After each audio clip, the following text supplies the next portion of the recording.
ప్రవక్త ముహమ్మద్ సల్లల్లాహు అలైహి వసల్లం ఇలా ప్రవచించారు, తమీమా అనగా తాయెత్తును ధరించినవాడు షిర్క్ చేశాడు. చూడండి, ఏదైనా ఒక వస్తువు మనకు మేలు చేస్తుంది అనే అభిప్రాయంతో తాయెత్తులా చేసి మెల్లో వేలాడదీయడము, లేక కాళ్ళకి కట్టుకోవడము, చేతులకి కట్టుకోవడం. కొందరు చెప్తారు, ఈ రింగు వేసుకుంటే అంటే ఉంగరం వేసుకుంటే మీ జీవితం మారిపోద్ది. ఇలాంటి మూఢనమ్మకాలతో మనం ఏ వస్తువును ధరించకూడదు.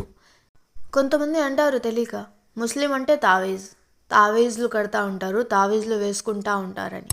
లేదండి, ఎవరైతే తావీజ్లు ధరిస్తారో వాళ్ళకి జ్ఞానం లేదు. ఇస్లాంలో తావీజ్ కాన్సెప్టే లేదు. ఇది షిర్క్ అవుతుంది. ఏదైనా మీకు కష్టం వచ్చినా నష్టం వచ్చినా ఆ అల్లాతో చెప్పుకోవాలి. క్యూంకి షిఫా దేనే వాలా కౌన్? वो अल्लाह ही तो है. మీ కష్టాలు నష్టాలు మీ సుఖ దుఃఖాలు వినేది ఆ అల్లా మాత్రమే. సో ఎవరైతే తావీజ్ ధరిస్తారో ఈ మాట గుర్తుపెట్టుకోండి, తావీజ్ ధరించడం షిర్క్.